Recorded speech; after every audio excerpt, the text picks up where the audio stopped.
4 முனை 5 முனைன்னு சொன்னாங்க. இங்கே 3 முனை தான். அந்த 3 முனையில் ஒரு முனை வீக் ஆயிடுச்சு. அதில் 2 முனை தான். முதல்ல இப்பதான் நீங்க தேர்தலையே சந்திக்கிறீங்க. அதை தாவேகா வெர்சஸ் அரவிந்த் கெஜ்ரிவால். என் மனைவி குழந்தைகளை பற்றி எவ்வளவு கேவலமாக வேண்டுமானாலும் பேசுங்கள், என் ரசிகைகளை பேசாதீர்கள் என்று சொல்கிறார் என்றால், தன்னை நம்பி வந்த ஒரு பெண், தான் பெற்றெடுத்த 2 குழந்தைகள், எல்லோருடைய நம்பிக்கையையும் இல்லாமல் ஆக்கி இருப்பவரை பார்த்தா நீங்கள் நம்பிக்கைக்குரிய தலைவர் என்று சொல்கிறீர்கள். சமீபத்திய உதாரணம் ஐயா கமலஹாசன் அவர்கள். போன தேர்தலில் அவர் முதல்வர் வேட்பாளர், இந்த தேர்தலில் ஒரு சீட்டு கூட நிற்க முடியல. அப்போ விஜய் அவர்களுடைய நிலை என்னவாக இருக்குங்கிறதை இது முன்னுதாரணமாக உங்களுக்கு காமிக்கிறது. நேற்றைய விஜய் இன்றைய கமலஹாசன், இன்றைய விஜய் நாளைய கமலஹாசனாக மாறிப்போகும். அதிமுகவே நிறைய பிரிஞ்சு போச்சு, அதுக்கு காரணமே இபிஎஸ் அப்படின்ற ஒரு குற்றச்சாட்டுமே இருக்கு. நீங்க என்னது வேணா குற்றச்சாட்டு வச்சுட்டே இருக்கலாம். எல்லாம் இன்றைக்கு அவர் செய்தவை எல்லாம் சரி என்பது இன்றைக்கு நிரூபிக்கப்பட்டிருக்கிறது. நீ 10,000 கோடி கொடுக்கலேனா கூட பரவாயில்ல, நான் தமிழ்நாட்டு உரிமையை உன்னிடம் அடகு வைக்க மாட்டேன் என்று சொல்லுகின்ற திராணி இருக்கக்கூடிய ஒரே தலைவர் நம்முடைய முதல்வர் மட்டும்தான் என்பதை சின்னமெல்லாம் போயிரும். நாங்க பயந்துட்டோமா? எதுக்காவது ஒரு அந்த மனிதர் அச்சப்பட்டாரா? எதை பற்றியும் கவலைப்படவில்லை. அவர் அவருடைய அரசியலை, இந்த மக்களுக்கு தேவையான அரசியலை முன்வைத்தார். அந்த அரசியல் இன்றைக்கு வெற்றி பெற்றுக் கொண்டிருக்கிறது. இவருடைய பேர் என்ன? செபாஸ்டியன் சைமன். இவரே தீமானா ஒளிகிறாரு. தயவு செஞ்சு புரிஞ்சுக்கோ. இல்ல சார் மிரட்டாதீங்க. இருங்க ஒரு நிமிஷம். இதுதான் மக்கள் பார்க்கறாங்க. இதுதான் மிரட்டல். இதுதான் மிரட்டல். ஒரு நிமிஷம் அமைதியா இருங்க. ஒரு நிமிஷம். இதுதான் மிரட்டல். ஒரு நிமிஷம் இருங்க. உங்க கருத்துல வந்து சங்கை சார், இந்த உங்க கருத்து சொல்லுங்க. உங்களுக்கு இருக்க அத்தனை உரிமை எனக்கு இருக்கு.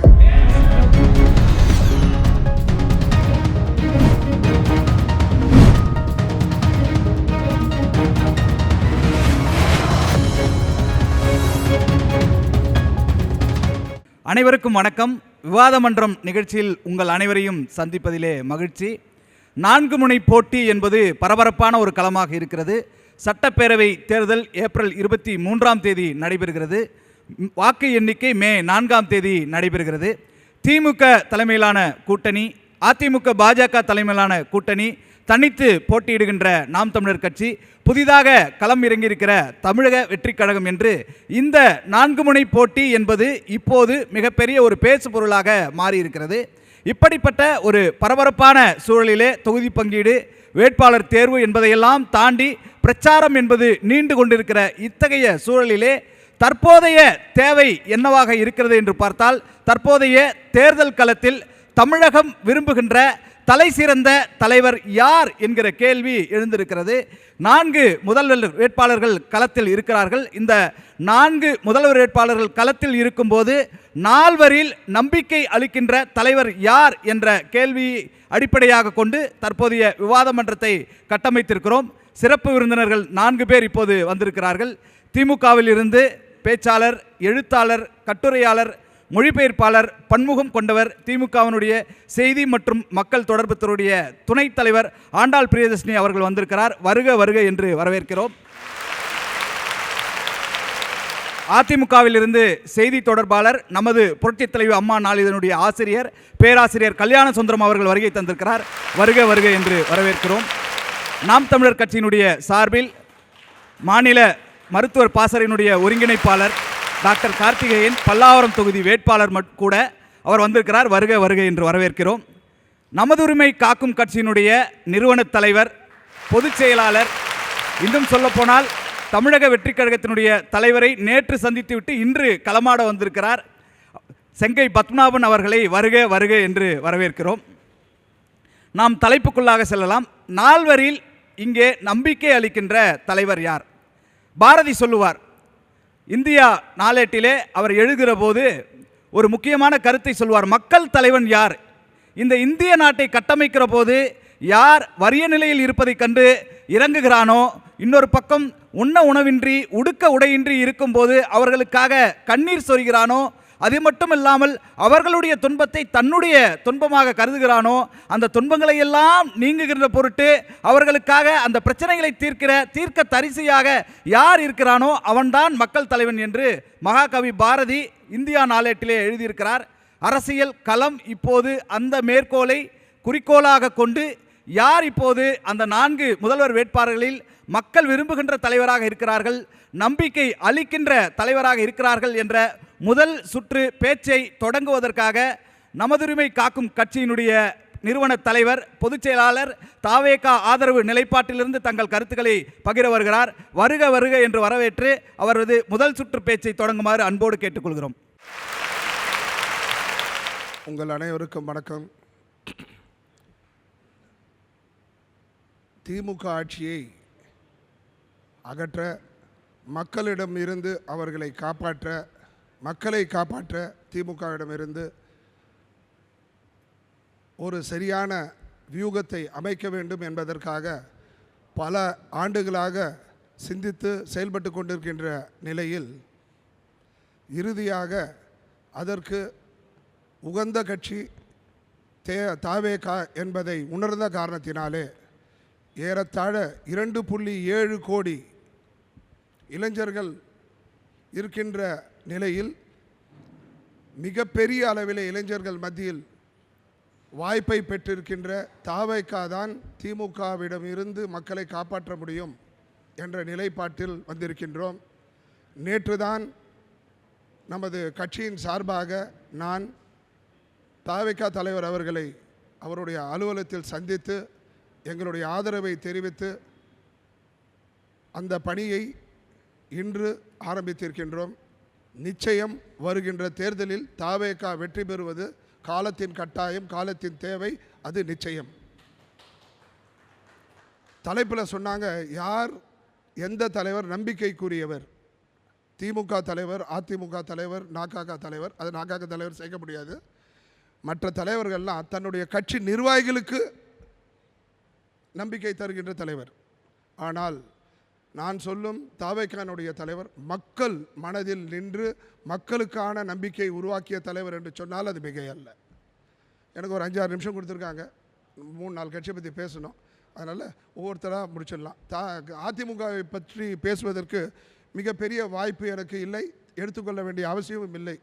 ஏனென்று சொன்னால் அவர்களுக்கு கிடைத்த அனைத்து வாய்ப்பையும் மற்றவர்கள் யாரும் அவங்கள வந்து கவுக்க வேண்டாம், அவர்களே போதும். அவர்களுக்கே அவர்கள் குழி தோண்டி புதைத்துக் கொள்வார்கள். அவர்கள் கூட்டணியில் இருந்த தேமுதிகவை கைவிட்டது மிகப்பெரிய தவறு. அதுதான் அவர்களுடைய வீழ்ச்சியினுடைய ஆரம்பம். அது மிகப்பெரிய ஒரு பின்னடைவை தந்திருக்கிறது அதிமுக கூட்டணிக்கு. கடந்த காலத்தில் எடுத்த சதவீதத்தை விட அதிர்ச்சி தரும் சதவீதத்தை அவர்கள் பெறப்போகின்றார்கள்.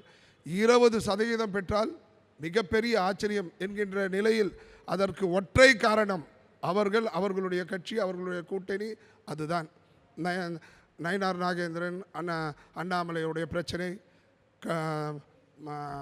கூட்டணி பிரச்சனை, யார் தலைமை தாங்குவது என்ற பிரச்சனை, இதெல்லாம் இருக்குது. அதனால் அவர்களை பற்றி அதிகமாக பேசி நம் நேரத்தையும் மக்களுடைய கவனத்தையும் சிதறடிக்க வேண்டாம் என்ற நோக்கத்தோடு, அதுக்கு அடுத்தது 4 முனை 5 முனைன்னு சொன்னாங்க. இங்கே 3 முனை தான். அந்த 3 முனையில் 1 முனை வீக் ஆகிடுச்சு, அதில் 2 முனை தான்.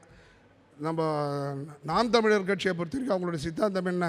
தமிழகத்தை தமிழர் ஆள வேணும், அவ்வளோதான். இல்லை சார், எந்த 2 முனைன்னு சொல்லிடுங்க. நீங்கள் நான் சொல்லும் போது உங்களுக்கு தெரியும் சார். அதான் நான் சொல்லிட்டேனே, அதிமுகவுக்கு வாய்ப்பு இல்லைன்னும் போது அதை விடுபட்ட 2 கட்சி வந்து தாவேகாவும் திமுகவும் தான். திமுக வெர்சஸ் தாவேகா தான் கிளம்புறீங்களா? ஆமாம், தாவேகா வர்சஸ் திமுக. ஓகேங்களா? ஒன்று. ரெண்டாவது, இல்லை முதல்ல இப்போதான் நீங்கள் தேர்தலையே சந்திக்கிறீங்க. அரவிந்த் கெஜ்ரிவால் சார் வரலாறு இளைஞர்கள் இந்த பித்தலாட்ட அரசியலை விடுங்க. இனிமேல் தயவு செஞ்சு இனிமேல் எடுபடாது. உங்களது இந்த மொழி, மதம், இனம், கலாச்சாரம்லாம் உலகம் அழிகிற வரைக்கும் அந்த பிரச்சனை இருக்கும். அதெல்லாம் உங்களுக்கு தெரியும். இருந்தாலும் நீங்கள் அதெல்லாம் முன்னெடுத்து அரசியல் என்பது அன்றாட கவனிக்க வேண்டிய நிர்வாகம். அதை விட்டுட்டு நீங்கள் ரோடு, மின்சாரம், பள்ளி, இலவச மருத்துவம் இதெல்லாம் விட்டுட்டு நீங்கள் ஆகுனா தமிழுக்கு போயிடுவீங்க. தமிழ்லாம் லட்சக்கணக்கான ஆண்டுகளுக்கு முன் உலக மூத்த மொழி. அதெல்லாம் நீங்கள் வந்து காப்பாற்றணும். நம்மளுக்கு என்ன அழுகும் தேகத்தை கொண்டவர்கள்லாம் நாம் போய் தமிழை காப்பாற்ற போகிறோம், மதத்தை காப்பாற்ற போகிறோம்ல. பித்தலாட்ட அரசியல், தற்கால அரசியல். அதனால் அது எடுபடாது. நம்ம தம்பி சீமான் அவர்கள் எப்பவுமே அவர் சொல்லுவார், நான் நிர்வாகம் தருவேன்னு சொன்னார். அவருடைய சொந்த வாழ்க்கையே நிர்வகிக்க முடியாத, நான் சொல்ல சீமான் தம்பியை பற்றி சொல்லும் போது ஒரு வார்த்தை கூட என்னுடைய வார்த்தையில் அவர்களுடன் இருந்து வருகின்ற செய்தி தான். அது மட்டும் இல்லாமல் சாடை துறை முருகன் 6 மாதமாக நிம்மதியாக இருக்கார், எந்த பிரச்சனையும் பண்ணாமல். நேற்று ஒரு டிவியில் ஒரு பிரச்சனை ஆரம்பிச்சிட்டாரு. கடந்த காலத்தில் 2 முறை நான் வந்து நோட்டீஸ் அனுப்பப்பட்டு நான் நீக்கப்பட்டேன். 3வது நோட்டீஸ் எப்போ வரப்போதான்னு சொல்கிறாரு. அது சுசகமாக சொல்லியிருக்காரு, என்னன்னு தெரியல. அவர் வந்ததுக்கப்புறம் நிறைய ஆடியோ வீடியோலாம் வரும், மகிழ்ச்சி. அது ஒரு பக்கம் இருக்கட்டும். கெட்டுப்போன பொருளை வைத்து அறுசுவை உணவை தயாரிக்க எவ்வாறு முடியாதோ அதை போல சீமான் அவர்களை கொண்டு நாட்டை நிர்வாகம் செய்வது வாய்ப்பே இல்லை. ஜிஎஸ்டியை கட்ட மாட்டேன் அப்படின்னு சொல்கிறது ஒரு நிர்வாகமா? டோலெல்லாம் உடச்சி எடுத்துருவேன் சொல்கிறது நிர்வாகமா? கல் ஏற்றி பிரச்சனை பண்ணி ஸ்டேஷனில் போனால் ஸ்டேஷனை சூறையாடுவேன்றது அது ஒரு நிர்வாகமா? தயவு செஞ்சு இனிமேல் நாம் தமிழரை பற்றி அதிகமாக பேச வேண்டிய அவசியம் இல்லை. கடந்த முறை எந்த அணில் குஞ்சுன்னு சொல்லிட்டு விமர்சனம் பண்ணவர் அவங்களால தான் 8% போச்சு. இந்த தடவை 2-3% மேலே தாண்டுவது வாய்ப்பில்லை. அதற்கு அது எப்பவுமே குறையாது. ஏன்னா அவர்களை போன்ற சித்தாந்தம் சிந்தனையும் பேச்சும் கொண்டவர்கள், அவர்கள் நிச்சயமாக அந்த கட்சியை ஆதரிப்பாங்க. அதை பற்றி அதிகமாக பேச வேண்டிய அவசியம் இல்லை. நீங்கள் தலைப்புக்குள்ள வந்தல சார், உங்கள் தலைவர் என்னுடைய நம்பிக்கை அளிக்கிறார். அதான் நான் சொல்கிறேன். எங்களுடைய தலைவர் ஒன்றே சொல்கிறேன் சார், ஊழலை ஒழிப்போம், சட்டம் ஒழுங்கை சமரசமின்றி காப்போம். இந்த 2 தான் சார் வேணும். இதுதான் சார் அரசியல். மதம், மொழி, கலாச்சாரம், இனம், மற்ற போக்குவரத்து, மற்ற இதெல்லாம் வந்து அதெல்லாம் பித்தலாட்ட அரசியல். எத்தனை காலம் பண்ணுவீங்க? தீர்த்திடுவீங்களா பிரச்சனையை? கூட்டணி கட்சியில் தானே இருக்கிறீங்க, உங்களுடைய இந்திய கூட்டணியில் தானே இருக்கீங்க. காவேரி வந்துருச்சா? மேகதாது பிரச்சனை ஆயிடுச்சு, தீர்ந்துச்சா? இல்லை முல்லை பெரியார் முடிச்சிட்டிங்களா?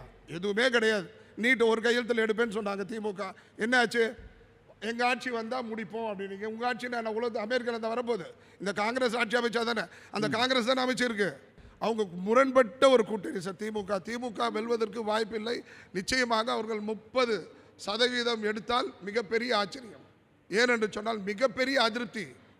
அது எஸ்ஐஆரில் வந்து ஒரு 70-75 லட்சம் வாக்கு போயிடுச்சு. அப்பயே அவங்களுக்கு பாதி ஓட்டு போன மாதிரி, பாதி கை உடைஞ்ச மாதிரி. இல்லை, அது மொத்தமே திமுக வாக்குகள் தான் சொல்கிறீங்களா? அது உலகத்துக்கே தெரியும் சார். நான் 2 கட்சி ஏறத்தாழ 35 ஆண்டுகளுக்கு மேலே காங்கிரஸில் இருந்திருக்கேன். இங்கே திமுக கூட்டணிலையும் பணியாற்றியிருக்கேன், அதிமுக கூட்டணிலையும் பணியாற்றியிருக்கேன். அதனால் அவங்களுடைய கூட்டணி எப்படி செய்வாங்கன்றதில் நான் பார்த்துருக்கேன். அதை மனதில் கொண்டு தான் நான் சொல்கிறேன். தயவு செஞ்சு இளைஞர்கள் மிகப்பெரிய அளவில் தெளிவாக இருக்காங்க. முதல்ல இளைஞர்கள் வந்து தேர்தலை வந்து எப்படி சந்திப்பாங்கன்னா, ஒரு பொழுதுபோக்கு விஷயமாக சந்திப்பாங்க. எப்படி பார்ப்பாங்க? வாமாப்பில் சரக்கு வாங்கி கொடு, பிரியாணி வாங்கி கொடு, எங்கே சொல்லி வான்னு சொல்லு, அந்த மாதிரி. இப்போ அது இல்லை. ஏப்ரல் 23க்கு இப்போயே அலாரம் வச்சுட்டான். ஏன்னா they want to cast their vote for the change. இந்த தமிழகத்தில் இந்த தேர்தலில் மாற்றம் தேவை. மாற்றம் ஒன்றே மாறாது, அதை விடுவோம். மாற்றம் தான். எப்படி டெல்லியில் அரவிந்த் கெஜ்ரிவால் ஊழலுக்கு எதிர்ப்பு, ஊழல்னு சொல்லி ஆட்சியை பிடித்தாரோ 6 மாதத்தில், ஓராண்டில், இன்றைக்கு இவர் மாற்றத்திற்கான அரசியல். இளைஞர்கள் மாற்றத்தை விரும்புகிறார்கள். இளைஞர்கள் மத்தியில் மாற்றம் ஒன்றே தேவை. அந்த நிலையில் 2 விஷயம் மீண்டும் பதிவு செய்கிறேன். சட்டம் ஒழுங்கு சந்தி சிரிக்குது. பாலியல் வன்கொடுமை வேற ஒரு டெல்லியில் நடந்த ஒரு பாலியலுக்கு அவ்வளோ பிரச்சனை பண்ணோம். இன்னைக்கு நித்தம் என்னங்க 4.5 வருஷம் என்ன பண்ணீங்க? வெயிட் பண்ணிங்க. 4.5 வருஷம் அமைதியாக இருந்துட்டு கடைசி 6 மாதத்தில் காலையில் ஒரு ரிப்பன், மத்தியானம் ஒரு ரிப்பன், நைட்டு ஒரு ரிப்பன். என்ன நடக்குது? தயவு செஞ்சு இந்த மாதிரி பித்தலாட்ட அரசியல் இனிமேல் எடுபடாது. இளைஞர்கள் ஜென்சி குறிப்பாக வேறு லெவலில் எழுந்துட்டாங்க. 2.7 கோடி மக்களை கொண்ட இளைஞர்களை கொண்ட தமிழ்நாடு நிச்சயம் ஒரு மாற்றத்தை, சிறந்த தலைவரை கொண்டு வரும். அந்த தலைவர் 1 கோடி போட்டோம் சார். இளைஞர்கள் சாராயத்துக்கும் போதைக்கும் ஊழலுக்கும் துணை போகிற கட்சியோட துணை போனாலும் மீதி 1.7 கோடி மக்கள் இருக்காங்க. அவர்களுடைய சகோதரியை, அவர்களுடைய தந்தையை, அவர்களுடைய தாயை, அவர்களுடைய உறவினர் 1 ஓட்டு உள்ளே எடுத்துகிட்டு வந்துச்சு. மிகப்பெரிய அளவில் வியப்பை, அதிசயம், ஆச்சரியம் நடக்க போது. 23ஆம் தேதி அதுக்கு அச்சாரம், 4ஆம் தேதி மிகப்பெரிய அளவிலே அதனுடைய விளைவை நீங்கள் அறிவீர்கள் என்பது தான் என்னுடைய முதல் கட்ட கருத்து. வணக்கம். நன்றி சார். அவருடைய கணிப்பை அவர் சொல்லிவிட்டு சென்றிருக்கிறார். முதல் கட்ட பேச்சை அடுத்த கட்டமாக தொடர்வதற்காக நாம் தமிழர் கட்சியிலிருந்து மருத்துவர் கார்த்திகேயன் அவர்களை பேசுகிறார். நால்வரில் நம்பிக்கைக்குரிய தலைவர் யார் அப்படிங்கிற தலைப்பில் இந்த விவாத மேடையை நடத்தி கொண்டிருக்கும் ஜி தமிழ் ஊடகத்துக்கு எங்களுடைய மனமார்ந்த நன்றிகளும் பாராட்டுகளும். நம்பிக்கை அப்படிங்கிறது எதிலிருந்து பிறக்கும் அப்படின்னாக்க, சொன்ன சொல்லை காப்பாற்றுவது யார்? நம்ம வந்துட்டு ஒரு சொல்கிறோம்னாக்க அந்த கொள்கையின் அடிப்படையில், அதன் அடிப்படையில் எப்படி நிற்கிறோம் அப்படிங்கிறது தான் நம்பிக்கை உருவாகும்.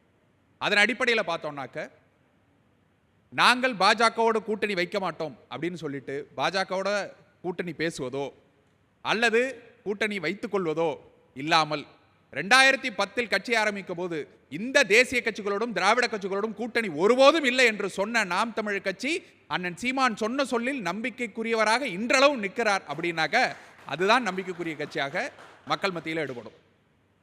தாவைக்காவில் சேர்ந்த உடனேயே அந்த சதவீத நோய் ஒட்டி கொள்ளுமோ என்னமோ தெரில. ஐயா செங்கை பத்மநாபன் அவர்கள் வந்து பேசும்போது வந்த உடனே அவராக அள்ளி போடுறாரு. அதிமுக 20% வந்துருச்சான், நாம் தமிழர் 2% வந்துருச்சான். அப்போ தாவேக்கா அதை சொல்ல முடியாது, ஏன்னாக்கா அது 30% இருக்கலாம், 40% போயிட்டே இருக்கும். அப்படியே கீர் போட்டு போயிட்டே இருப்பாங்க. எங்கே இருக்கும் அப்படின்னா இதெல்லாம் கற்பனையில் இருக்கும். கோட்டை கட்டுவார்கள், கற்பனையில் கோட்டை கட்டுவார்கள். மற்றபடி களத்தில் ஒருபோதும் வரமாட்டார்கள், செய்ய மாட்டார்கள், எதுவுமே பண்ண மாட்டார்கள். களத்தில் யார் முந்துகிறார், யார் நிற்கிறார் அப்படிங்கிறது தான் நம்பிக்கையை மக்கள் மத்தியில் விதிக்கும்.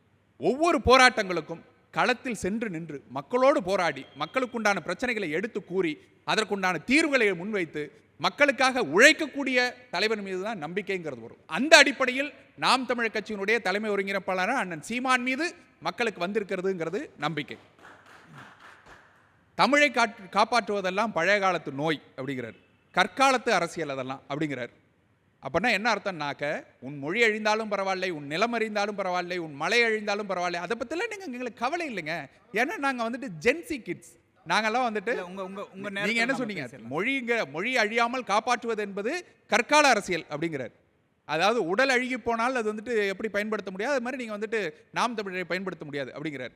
நாம் தமிழரை எடுத்து வைக்கக்கூடிய அரசியல் பயன்படுத்த முடியாது அப்படிங்கிறார். அப்படின்னா என்ன அர்த்தம்னாக்க, மொழி அழிவதை பற்றியோ இங்கே கலை இலக்கியங்கள் அழிவதை பற்றியோ மலை மணல்கள் அழிவதை பற்றியோ உங்களுக்கு ஒருபோதும் அக்கறை இல்லை அப்படிங்கிறத வெளிப்படையாக ஒத்துக்கிறீங்க, அதுதானே சொல்கிறீங்க. ஐயா ஆதவர்ஜனா பேசும்போது சொல்கிறார், உங்களுக்கு உண்டான நிதி ஆதாரங்களை எங்கேருந்து திரட்டுவீர்கள் அப்படின்னாக்க, கனிம வளங்களை நாங்கள் விற்று அதன் மூலமாக கொண்டு வருவோம் அப்படிங்கிறாரு. அப்படின்னா என்ன அர்த்தம், மலைகளை மணலை கொள்ளையடிக்கிறத நாங்கள் வந்துட்டு அரசு பணியாக தூய்மையாக நாங்கள் செய்வோம், அதன் மூலமாக நாங்கள் இதை வந்துட்டு கனிம வளங்கள் மூலமாக நிதி ஆதாரத்தை திரட்டி கொள்வோம்னு சொல்கிறது இருக்குல்ல, அது எவ்வளவு கேவலமான செயல்னு பாருங்க. ஒரு ஆட்சியாளர் முதலமைச்சர் உட்காந்து கையெழுத்து போட்டாக்க மலையை வெட்டிடலாம், ஆமாம் வெட்டிடலாம், அவருடைய அதிகாரத்துக்குள்ளே இருக்குது, நீங்கள் வந்துட்டு மலையை வெட்டிக்கலாம் எல்லாம் பண்ணிடலாம். ஆனால் அதே முதலமைச்சர் கையெழுத்து போட்டால் ஒரு அங்குலம் அரை அங்குலம் மலையை வளர்த்துற முடியுமா? உங்களால் வளர்க்க முடியாத, உங்களால் உருவாக்க முடியாத ஒரு கனிம வளத்தை எப்படி அழிக்கிறீர்கள்? அதை அழிப்பதற்குண்டான அதிகாரத்தை உங்களுக்கு யார் கொடுக்கிறது அப்படின்னு கேட்டாக்க, அந்த கேள்வியை கேட்டு மக்கள் மத்தியில் அரசியலை புரிதலை உருவாக்குவது இருக்குல்ல, அந்த உருவாக்குவதலை செய்வதனால் அண்ணன் சீமான் நம்பிக்கைக்குரிய தலைவராக இங்கே இருக்கிறார். அடுத்ததாக மற்ற எல்லா கட்சிகளும் இலவசங்களை அறிவிக்கிறது. 2000 கொடுக்குறோம், 2500 கொடுக்குறோம், நாங்கள் 5000 கொடுக்குறோம், 10,000 கொடுக்குறோன்னு இலவசங்களை அறிவித்து கொண்டு போகிறது. ஆனால் மக்கள் மத்தியில் வெறுமனே வெற்றி பேச்சை மட்டும் பேசுவதில்லை, உங்களுடைய ஆசை பேராசையை தூண்டி அதன் மூலமாக உங்களை ஏமாற்றுவது அல்ல தலைமை என்பது. நம்பிக்கைக்குரிய தலைமை என்பது என்ன அப்படின்னாக்க, உங்களுக்கு எது சரியானதோ அதை சொல்லணும். இன்னைக்கு தேதியில் உங்களுக்கு எது தேவையோ அதை மட்டும் நான் பூர்த்தி பண்ணுறேன், அரிசி போடுறேன், பருப்பு போடுறேன், டிவி கொடுக்குறேன், ஃப்ரிட்ஜு கொடுக்குறேன், மிக்ஸி கொடுக்குறேன்னு சொல்லி உங்களை ஏமாற்றி வாக்கை வாங்குவது நம்பிக்கைக்குரியது அல்ல. மாறாக அடுத்த தலைமுறைக்குண்டான வாழ்வியலை உருவாக்கி கொடுப்போன்னு சொல்கிறது தான் நம்பிக்கைக்குரிய தலைவர். அந்த வகையிலே அண்ணன் சீமான் அவர்கள் நம்பிக்கைக்குரிய தலைவராக இருக்கிறார். நீங்கள் நல்லா யோசிச்சு பாருங்க, நான் ஒரு மருத்துவர், நான் வந்துட்டு உங்கள்கிட்ட என்கிட்ட ஒரு நோயாளி வர்றார், ரத்த சோகை இருக்குதுங்க, எனக்கு வந்துட்டு சிகிச்சை செஞ்சு கொடுங்க, நான் ரொம்ப வீக்காக இருக்கிறேன், என்னை வந்துட்டு காப்பாற்றுங்கன்னு வர்றார். நான் என்ன பண்ணுறேன், அவர்கிட்ட இருந்தே ஒரு யூனிட் ரத்தத்தை உருவிட்டு நான் அதில் கொஞ்சோண்டு கொள்ளை அடிச்சுட்டு மிச்ச ரத்தத்தை அவர் உடம்புல கூட ஏற்றலை, வாயில் ஊற்றி விட்றேன். வாயில் ஊற்றிட்டு நீ நல்லா பலமாயிட்டாப்பா போயிட்டு வா அப்படின்னு முதுகில் தட்டி விட்டேன்னா நீங்கள் என்னை எவ்வளோ கேவலமாக பார்ப்பீர்கள். அப்போது அதே தான் இங்கே, உங்களுடைய வரிப்பணத்தை உங்கள் பாக்கெட்லேருந்து மொத்தமாக உருவிட்டு அதில் பாதியை கொள்ளை அடிச்சுட்டு அதில் வந்துட்டு ஒரு வளர்ச்சி திட்டமாக கூட கொடுக்காம இலவசங்கிற பேரில் உங்களை வந்துட்டு ஏமாற்றுவதற்காக கொடுத்துட்டு நாங்கள் நாட்டை நலமாக்கி விட்டோம், இதுதான் நலத்திட்டம்னு சொல்கிறது இருக்குல்ல, அது மோசமான அரசியல். அதை மக்கள் புரிந்து கொள்வார்கள். அதை புரிந்து கொள்ள செய்யும் வகையில் இந்த அரசியலை புரிதலை ஏற்படுத்துவதற்குள்ள அந்த தலைமை தான் நம்பிக்கைக்குரிய தலைமை. நல்லது எதுவோ சரியானது எதுவோ அதை தேர்ந்தெடுத்து செய்யக்கூடிய தலைமை தான் சரியான தலைமை, நம்பிக்கைக்குரிய தலைமை. அந்த வகையிலேயே அண்ணன் சீமான் நம்பிக்கைக்குரிய தலைவராக மக்கள் மத்தியிலே இருக்கிறார். ஒரு நபர் யாரோடும் கூட்டணி இல்லை, ஆனாலும் மிக தெளிவான முடிவுகளை எடுத்து 117 இடங்கள் பெண்களுக்கு, 117 இடங்கள் ஆண்களுக்கு, படித்தவர்களுக்கு, இளைஞர்களுக்கு வாய்ப்பு. குற்றப்பின்னணி இல்லாதவர்களாக தேடி எடுத்து கொண்டு வந்து நிறுத்துவதற்கில்ல, அப்படியாக சாதிய ரீதியாக ஒடுக்கப்பட்டவர்களுக்கு பொது தொகுதியில் வாய்ப்பு. நீங்க வாங்க, உள்ள வந்து நில்லுங்க, உங்களுக்கான உரிமைகளை நீங்களே பெற்றுக்கொள்ளுங்கள் சொல்லிக் கொண்டு கொடுக்கக்கூடிய வாய்ப்பு. இப்படியாக நிற்கக்கூடிய தலைவர் மீதுதான் மக்களுக்கு நம்பிக்கை வரும். அந்த வகையிலேயே அண்ணன் சீமான் அவர்கள் நம்பிக்கைக்குரிய தலைவராக மீண்டும் மீண்டும் தன்னை நிரூபித்துக் கொண்டே இருக்கிறார். மற்றவர்கள் எல்லாம் கட்சி ஆரம்பித்து வந்தவுடன், புதிய கட்சி ஆரம்பித்து வந்தவங்க எல்லாம் என்ன ஆகிறாங்க அப்படிங்கறத நீங்க பார்த்து கொண்டிருப்பீர்கள். பல கட்சிகள் வந்து விட்டது. அதிமுக, திமுக என்ற 2 கட்சிகள் தான் மாறி மாறி ஆண்டு கொண்டிருக்கிறார்கள். ஆனால் மாற்று கட்சி என்று சொல்லி பல கட்சிகள் வந்து விட்டது. அவர்களுடைய நிலை 2 தேர்தலை தாண்டியவுடன் என்னவாக மாறுகிறதுங்கிறது பாருங்க. சமீபத்திய உதாரணம் ஐயா கமலஹாசன் அவர்கள். போன தேர்தலில் அவர் முதல்வர் வேட்பாளர், இந்த தேர்தலில் ஒரு சீட்டு கூட நிற்க முடியல. அப்ப விஜய் அவர்களுடைய நிலை என்னவாக இருக்குங்கிறதை இது முன்னுதாரணமாக உங்களுக்கு காமிக்கிறது. நேற்றைய விஜய் இன்றைய கமலஹாசன், இன்றைய விஜய் நாளைய கமலஹாசனாக மாறி போவார். நம்பிக்கைக்குரிய தலைவராக இருக்க வேண்டும் என்றால் 4 பொது தேர்தலை கடந்து 5வது தேர்தல் வந்தாலும் தனித்து போட்டி, யாரோடும் சமரசம் இல்லை என்று சொல்லி இருக்கக்கூடிய அண்ணன் சீமான் ஒருவரே மக்களின் மீது நம்பிக்கைக்குரிய, மக்களின் நம்பிக்கையை பெற்ற தலைவராக இங்கே இருப்பார் என்று கூறி என் முதல் கட்ட வாதத்தை நிறைவு செய்ய விரும்புகிறேன். நன்றி, வணக்கம். நாம் தமிழர். முதல் கட்ட பேச்சினுடைய அடுத்த பேச்சாளராக அதிமுகவிலிருந்து கல்யாண சுந்தரம் சாரை பேச அழைக்கிறோம்.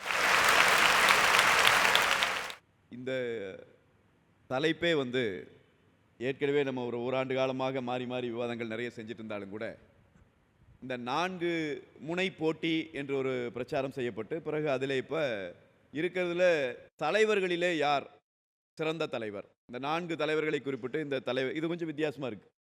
ஏன்னா நாங்கள் இதில் யார் ஆட்சிக்கு வருவா, யாருக்கு அரியணை என்றே பேசிவிட்டு இந்த தலைவர்களிலே யார் சரியான தலைவர் என்கிற கேள்வி வைக்கப்படுகிறது.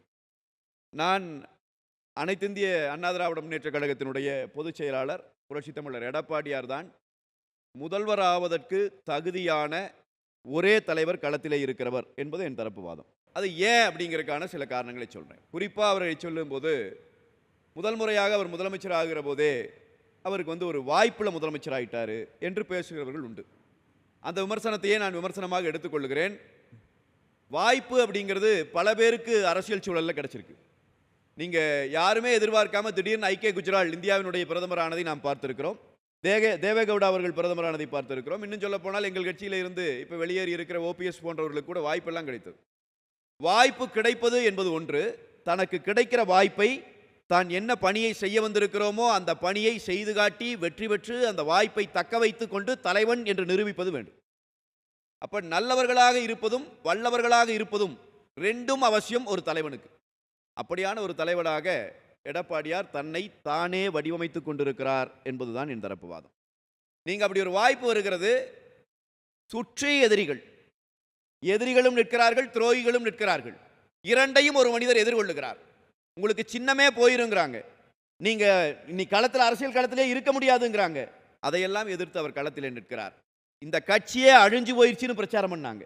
அதிமுக ஒரு கட்சியே இனி இருக்காது, அம்மா அவர்கள் மறைந்து விட்டார், இதன் பிறகு என்ன செய்ய முடியும்? ஒரு சாதாரண மகன், ஒரு சாதாரண எளிய விவசாய குடும்பத்திலிருந்து வந்த மகன், இத்தனையும் அவர் எதிர்கொண்டார். மலைமலையான பிரச்சனைகள் அலையலையாக வந்தபோதும் இவங்க எல்லாரும் பார்த்து அவர் வேலை வச்ச விமர்சனம், இவர்னால் எப்படி சமாளிக்க முடியும், இவர் என்ன பண்ணிடுவார் என்று கேட்டார்கள். சமாளித்ததோடு மட்டுமல்ல, வென்றும் காட்டினார்.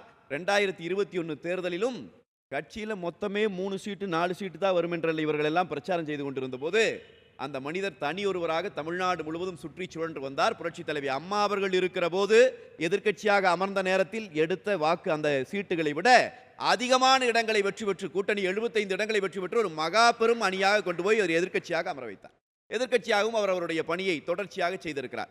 நான் அவர் காலத்தை குறிப்பிட்டு சொல்லுகிறேன். ஒரு மனிதர் அந்த இடத்துக்கு வந்துட்டார், இந்த பிரச்சனையவே பார்த்துட்டு இருந்தாரா? இவ்வளவு பிரச்சனைகள் கொடுக்கப்பட்ட நேரத்திலே தான் அவருக்கு கிடைத்த அந்த 4 ஆண்டு கால ஆட்சியில் 2 ஆண்டு காலம் கொரோனா. இந்த கொரோனாவை கையாண்டதிலேயே இந்தியாவிலேயே மிகச்சிறப்பாக கொரோனாவை கையாண்ட மாநிலம் தமிழ்நாடு என்று மத்திய அரசு சொன்னது. ஏனென்றால் பல மாநிலங்களில் அந்த கொரோனா காலத்தில் பசியால் பட்டினியால் சாவுகள் ஏற்பட்டது. அதை அந்த அரசுகளால் தடுக்க முடியவில்லை. உலகமே முதலில் புதிதாக பார்த்தது கொரோனா. அப்படி ஷட்டவுன் நம்ம தலைமுறை பார்த்ததில்லை. ஆனால் அந்த நேரத்தில் பசியால் பட்டினியால் ஒரு மனிதன் கூட சாவு இல்லாத ஒரு மாநிலம் தமிழ்நாடு. அந்த நேரத்திலே ஜிடிபி மைனஸ்ல போகாத ஒரு மாநிலம் தமிழ்நாடு. எந்த வருமானம் கிடையாது, ஒரு அரசாங்கத்துக்கு எந்த வருமானம் கிடையாது, 0 இன்கம். அந்த அரசாங்கத்தை ஹேண்டில் பண்ணார். இவ்வளோ இருந்து 2021 தேர்தலில் ஆட்சி இழக்க என்ன காரணமாக இருந்திருக்கும் சார்? அதைத்தான் நான் சொல்லிட்டு வரேன். நான் அவர் என்ன செஞ்சாருங்க சொல்கிறேன். 21ல் ஏன் போடலைங்கிறதுக்கு மக்கள் வருத்தப்படுவாங்க. நான் சொல்லி முடிக்கிறேன். அப்போ அந்த கொரோனா காலத்தில் பல மாநிலங்களில், இன்னும் சொல்ல போனால் இன்றைக்கு திமுகவோடு கூட்டணியில் இருக்கிற சிபிஎம் கட்சி ஆளுகிற மாநிலம், அன்றைக்கு சிபிஎம் தான் ஆண்டு இருந்தாங்க கேரளாவில், அங்கே உட்பட அரசு பணியாளர்களுக்கு பாதி சம்பளம் கூட கொடுக்க முடியாமல் நிர்வாகமே திணறி போயிருந்தது. இதுக்கு எல்லா மாநிலத்திலும் ஏற்பட்டுச்சு அந்த பிரச்சனை. ஆனால் இங்கே அரசு பணியாளர்களுக்கு முழுமையான ஊதியத்தை கொடுக்க முடிந்தது. ஐயா எடப்பாடியாரால் அது சாத்தியமாக்கப்பட்டது. அவர் அந்த கொரோனா காலத்தை தவிர்த்து, நான் மீண்டும் மீண்டும் குறிப்பிட்டு சொல்கிறேன், இந்தியா விடுதலை அடைஞ்சதுலேருந்து இன்னைக்கு வரைக்கும் எந்த மாநிலத்திலும் ஒரு ஆட்சி காலத்தில் ஒரு மாநிலத்திற்கு 11 மருத்துவக் கல்லூரிகள் பெறப்பட்டது கிடையாது, வரலாறே கிடையாது. அவர் பெற்றார். 11 மருத்துவக் கல்லூரிகளை கொண்டு வந்தார், 68 கலை அறிவியல் கல்லூரிகளை கொண்டு வந்தார், 7 சட்டக்கல்லூரிகள், 5 வேளாண் பல்கலைக்கழகங்கள், இதெல்லாம் 2 வருஷத்துக்குள்ள கால்நடை வளர்ப்பு கல்லூரி, இத்தனையும் அவர் கொண்டு வந்து சேர்த்தார். நீட் தேர்வு உச்சநீதிமன்றத்தால் உத்தரவிடப்பட்டு நடத்தித்தான் ஆகணுங்கிற நிலை வந்த பிறகு அந்த நீட் தேர்வால் அதிகம் பாதிக்கப்படுகிறவர்கள் யார் என்பதை பார்த்து 7.5 விழுக்காடு அரசு பள்ளியிலே படிக்கிற மாணவர்களுக்கு நீட் தேர்விலே உள்இட ஒதுக்கீடு என்பதை கொண்டு வந்தார். அவருக்கு அன்றைக்கு இருந்த ஆளுநர் கையெழுத்து போடல, அப்படியே காத்துல மேடையில் ஏறி காத்துல ஓவியம் போடல, அவரு கருப்பு கொடி தூக்கிட்டு ஓடல. அவர் என்ன செஞ்சார்? அரசியலமைப்பு சட்டம் முதலமைச்சருக்கு கொடுக்கிற அதிகாரத்தை பயன்படுத்தினார். 162(b)ங்கிற அந்த சட்டப்பிரிவு இதுவரைக்கும் எந்த முதலமைச்சரும் பயன்படுத்தாத பிரிவை பயன்படுத்தி 7.5 விழுக்காடு உள்இட ஒதுக்கீட்டை அந்த ஆண்டே அமுல்படுத்தி அந்த ஆண்டே 600 பிள்ளைகள் அரசு மருத்துவக் கல்லூரிக்குள்ள போனாங்க. இதெல்லாம் தான் அவர் செய்து காட்டிய சாதனை. இப்போ இது மாதிரி என்னால் தொடர்ச்சியாக பட்டியலிட முடியும். 2000 அம்மா மினி கிளினிக்களை கொண்டு வந்தார். இப்போ நாம் தமிழரும் சரி தாவேக்காவும் சரி, இந்த ஆட்சிக்கு வராத 2 கட்சிகளும் மறுபடியும் சொல்கிறாங்க பாருங்க, கல்வி இலவசமாக இருக்க வேண்டும், மருத்துவம் இலவசமாக இருக்க வேண்டும். கல்வி இலவசமாக இருக்க வேண்டும் என்பதற்கு எடுக்கப்பட்ட அந்த முயற்சி தான் 11 மருத்துவக் கல்லூரிகள். அவருடைய ஆட்சி காலத்தை கொண்டு வரப்பட்ட அத்தனை கல்லூரிகளும் அரசு கல்லூரிகள். இதெல்லாம் விட ஒரு செய்தி நான் உங்களுக்கு சொல்கிறேன். இந்த யூனிவர்சிட்டியில் பல்கலைக்கழக உறுப்பு கல்லூரிகளாக இருந்த கல்லூரி 41 கல்லூரி, அதனுடைய கட்டணம் 18,000 ரூபா. ஒரே கையெழுத்தில் 41 உறுப்பு கல்லூரிகளையும் அரசு கல்லூரிகளாக மாற்றினார். அடுத்த மாதமே கட்டணம் 1000 ரூபா. இது புரட்சி தமிழர் எடப்பாடியார் அவருடைய ஆட்சி காலத்தில் செய்து காட்டிய சாதனைகள். இப்படி ஒரு மனிதர், இவர்களால் எதுவுமே செய்ய முடியாது என்று இவர்கள் எல்லாம் விமர்சனத்தை வைத்துக் கொண்டிருந்த போது சாதாரண குடும்பத்திலே இருந்து வந்து அந்த மனிதர் சாதித்து காட்டார். அதையெல்லாம் தாண்டி ஒரு வழி நான் உங்களுக்கு மேலே போய் சொல்லுகிறேன். இன்றைக்கு வருகிற பல தலைவர்களுக்கு பொறுமை இல்லை, மக்களினுடைய கருத்தை ஏற்றுக்கொள்ளுகிற, விமர்சனத்தை தாங்கிக் கொள்ளுகிற பக்குவம் இல்லை. ஆனால் வள்ளுவன் சொல்லி போயிருக்கிறான், தலைவன் யார், ஒரு தகுதியான தலைவன் எப்படி இருக்க வேண்டும், அது ஜனநாயகத்திற்கு சரியாக பொருந்தும். செவிகைப்ப சொற்பொருக்கும் பண்புடை வேந்தன் கவிகை கீழ் தங்கும் உலகு. வள்ளுவன் சொல்லுகிறான். வள்ளுவன் கொடுத்த இலக்கணத்தை எடுத்து வைத்து பார்க்கிறேன். செவி கைப்ப சொற்பொருக்க வேண்டும். நீங்க 7.5 விழுக்காடு உள்இட ஒதுக்கீடு சட்டத்தை நிறைவேற்றி விட்டு கோயம்புத்தூர் விமான நிலையத்தில் போய் இறங்குறார். எடுத்து பாருங்க, இன்னும் இருக்கு அந்த காணொலி. ஒரு செய்தியாளர்கள் சுற்றி நின்று கொண்டு ஒரு செய்தியாளர் கேட்கிறார், 7.5 கொடுத்துட்டேன்னு நீங்க ஏதோ பெருசா பேசிக்கிறீங்க, இதே வார்த்தை இதே சொல்லுகிறார், பெருசா பேசிக்கிறீங்க, இதுல என்ன மாற்றம் வந்துடும் கேட்கிறார். ஒரு நிமிடம் கூட கோவப்படவில்லை, நீ இப்படி எப்படி கேள்வி கேட்கலான்னு சொல்லவில்லை, அடா உடான்னு சத்தம் போடல, ஒன்றும் பண்ணல. மெதுவா தெளிவா சொன்னார், இங்க பாருங்க இப்படி எல்லாம் பேச வேண்டாம், இந்த 7.5 விழுக்காடு உள்இட ஒதுக்கீட்டினால் என்ன மாற்றம் நிகழப்போகிறது என்பதை காலம் உங்களுக்கு காட்டும், அது காத்திருங்கள் என்று சொல்லிவிட்டு போன தலைவன் முதலமைச்சராக இருக்கிற போதே. அப்ப எந்த இடத்திலும் ஜனநாயகத்திலே இருந்து பிறழ்ந்து போய்விடாத ஒரு தலைவனாக தன்னை அவர் நிரூபித்திருக்கிறார். இதெல்லாம் தான் நாம் அவருக்கு சொல்றோம். இதுக்கு முன்னாடி எனக்கு முன்னாடி 2 பேர் பேசிய மரியா தாவேக்காவின் சார்பில் பேசிய அண்ணன் ஒரு குற்றச்சாட்டு வச்சாங்க, தேமுதிகவை வெளியே விட்டுறக்கூடாது, ஆளுமை இல்லை. இதெல்லாம் என்ன, அதிமுகவே நிறைய பிரிஞ்சு போச்சு, அதுக்கு காரணமே இபிஎஸ் அப்படின்ற ஒரு குற்றச்சாட்டுமே இருக்கு. அந்த நீங்க என்னது வேணா குற்றச்சாட்டு வச்சுட்டே இருக்கலாம். எல்லாம் இன்றைக்கு அவர் செய்தவை எல்லாம் சரி என்பது இன்றைக்கு நிரூபிக்கப்பட்டிருக்கிறது. நான் சொல்லுகிறேன், தேமுதிகவை விட்டதோ, நீங்க சொல்லிட்டு இருக்கிற மாதிரி கட்சி பிளந்து போனதோ, அதெல்லாம் எங்கள் கட்சியினுடைய பொதுக்குழு எடுத்த நடவடிக்கை. ஜனநாயக முறைனா என்னன்னே தெரியாதவர்கள் இந்த குற்றச்சாட்டை வச்சுட்டே இருக்கலாம். ஏன்னா அவங்களுக்கு அவங்க கட்சிக்குள்ள ஒரு ஜனநாயகம் இருக்கணுங்கிற புரிதலே இல்லாதவர்களுக்கு நாம் என்ன போய் அவங்களுக்கு பதில் சொல்ல முடியும்? அப்போ ஒரு கட்சி ஒரு முடிவு எடுக்கிறது, ஒரு தலைவன் அதை எப்படி திறம்பட அந்த முடிவை அமுல்படுத்தணுமோ அதை நிர்வகித்து அமுல்படுத்தி காட்டி கொண்டு இருக்கிறார். புரியுதானுங்களா? அண்ணா திராவிட முன்னேற்ற கழகத்துக்காரனாக நான் சொல்லுகிறேன், அது அந்த எடுத்த முடிவு தான் சரியான முடிவு. நீங்க என்ன வேணா விமர்சிட்டு போங்க, எங்க வெற்றியை எங்களுக்கு தானே தெரியும். எப்படி வெற்றி பெற வேண்டும் என்கிற புரிதலும் அறிவும் அதிமுக காரனுக்கு இருக்கு இல்லையா? நாங்கள் சொல்லுகிறோம், மிக தெளிவான முடிவை அவர் எடுத்திருக்கிறார் என்பதை நாங்கள் சொல்லுகிறோம். இவர்கள் எல்லாம் சொல்லிக் கொண்டிருந்தார்கள், பிரிந்து விட்டது, கட்சியே போய்விடும், அங்கே போய்விடும், இங்கே போய்விடும். இப்போ நீங்க கூட கேட்குறீங்க பாருங்க, சின்னமெல்லாம் போயிடும், நாங்கள் பயந்துட்டோமா? எதுக்காவது ஒரு அந்த மனிதர் அச்சப்பட்டாரா? எதை பற்றியும் கவலைப்படவில்லை. அவர் அவருடைய அரசியலை, இந்த மக்களுக்கு தேவையான அரசியலை முன்வைத்தார். அந்த அரசியல் இன்றைக்கு வெற்றி பெற்றுக் கொண்டிருக்கிறது. அண்ணா திராவிட முன்னேற்ற கழகம் தன்னை மீண்டும் ஒரு வலிமையான எதிர்க்கட்சியாக 2021 காட்டுச்சு. மீண்டும் ஆளத்தகுந்த கட்சியாக இப்பொழுது அது நிரூபிக்கும். அதே போல அண்ணன் பேசும்போது ஏதோ சொன்னார், இந்த டிவிகே விசஸ் டிஎம்கேன்னாரு. அது ஒன்றும் எத்தனை தடவை தான் நம்மளும் சொல்கிறது. அதாவது ஒரு ரொம்ப நாளைக்கு முன்னாடி இந்த பவர் ஸ்டார்னு ஒரு நடிகர் வந்தார். அவர் திடீர்னு ஒரு நாள் சொன்னார், உண்மையிலேயே போட்டியே எனக்கும் ரஜினிகாந்துக்கு தான்னாரு. இப்போ விஜய்க்கு எனக்கு தான் போட்டின்னு சொல்லியிருக்காரு. அது புரியுதா? அப்போ அன்னைக்கு விஜய் வந்து உட்காந்து அழுதுருப்பாரா வீட்டில்? ஐயோ என்னடா போட்டியே பவர் ஸ்டாருக்கு ரஜினிகாந்துக்கு தானாமாவே, நம்மளை விட்டுட்டாங்களேன்னு அழுதுருப்பாங்களா? அன்றைக்கு விஜய் அழுதுருந்தால் இன்னைக்கு அதிமுகவும் கவலைப்படலாம். இதெல்லாம் போகிற போக்கில் ஏதோ இது ஒரு மனப்பிறழ்வுல பேசுகிற மாதிரி எனக்கு படுது. இதெல்லாம் என்ன?